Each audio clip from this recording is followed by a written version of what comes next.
Hello alive kids, I hope you are ready and excited for tonight's bedtime story. I hope that you're comfortable. Maybe you've got your pyjamas on, maybe you've got one or two of your favourite teddies with you as well, ready to listen to tonight's story. So I've got two of my teddies here, but I've also got something else that you might be interested in. I have got next to me one of these. So you probably recognise that this is an advent calendar. And you might be thinking, why have you got an advent calendar when it's May time? And I will tell you. So, we usually have two advent calendars in our house just before Christmas time. We have one for me and we have one for my husband as well, for Dom. And the thing is, I really like chocolate and I really like an excuse to eat a little chocolate every day. And so I always make sure that I eat my advent calendar every day. But Dom does not, which works well for me because it means that I get to eat some chocolate after Christmas that was his advent calendar chocolate. So I have been working my way through his advent calendar. I've eaten 13 of them so far, so there's still a few left as well. But that might seem like a funny thing, mightn't it? Because it's not Christmas time. But there's a few other things in this room that I'm in as well. We're in my living room, and there are a few other things that are Christmassy in here too. We have got over here one of these. It's a little nutcracker doll thing. He lives on the side over here. And then just behind, you can't quite see, but in the window, we also have a little penguin with a Christmas hat on that lights up. Now, it might just be that we're not very good at putting our Christmas decorations away, but we quite like having little Christmassy reminders around the house. And that's because at Christmas, we get to remember the story of Jesus' birth. But because we've got little Christmassy things around the house all the time, it reminds us about the joy and the excitement of the birth of Jesus all year round. So that's the story that I want to tell you this evening for our bedtime story. The birth of Jesus. And you probably recognise some of this story because you might have heard it at Christmas time, but I feel like May is a good time to hear this story as well.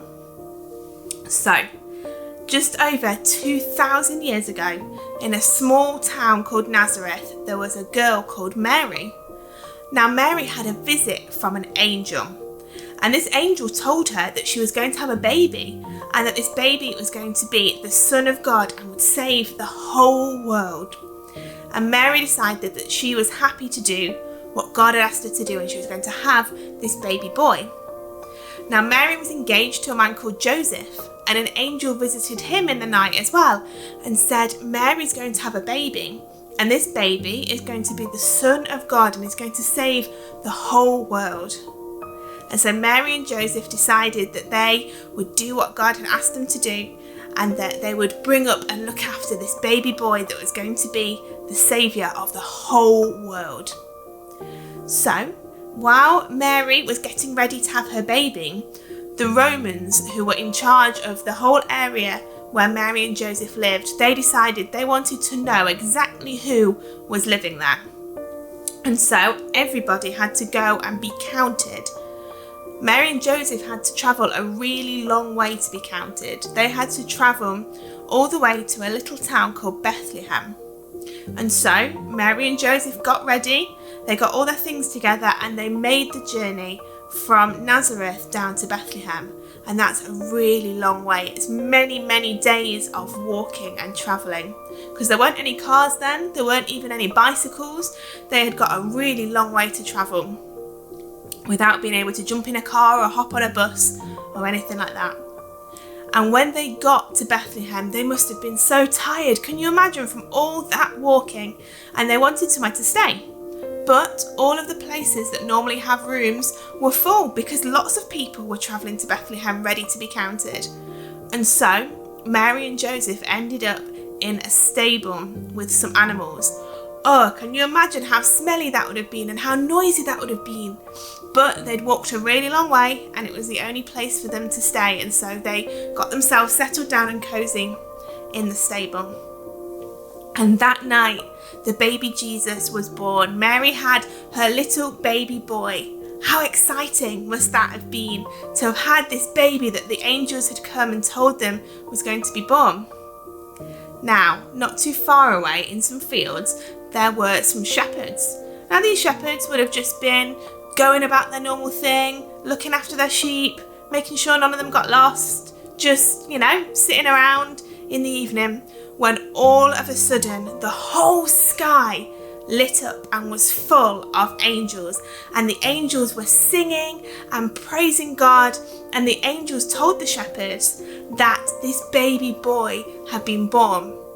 Now, the reason that the shepherds were so excited about this is because the shepherds and Mary and Joseph and all of the people that lived in that area had been waiting a very long time for this baby boy to be born.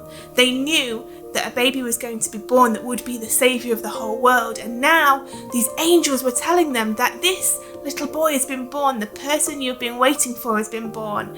And so the shepherds get up, they run to Bethlehem, they find Mary and Joseph and the baby Jesus in the stable, and they bow down and they worship him, and they leave there singing and shouting about how good God is. A long, long way away, right out to the east, there were some wise men, and they had been looking at the stars, and they noticed that a star was rising, and they knew that that star meant that the baby Jesus had been born.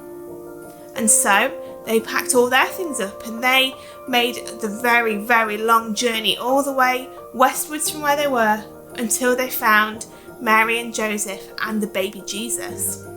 And they brought with them some quite strange gifts, really, to bring a new baby.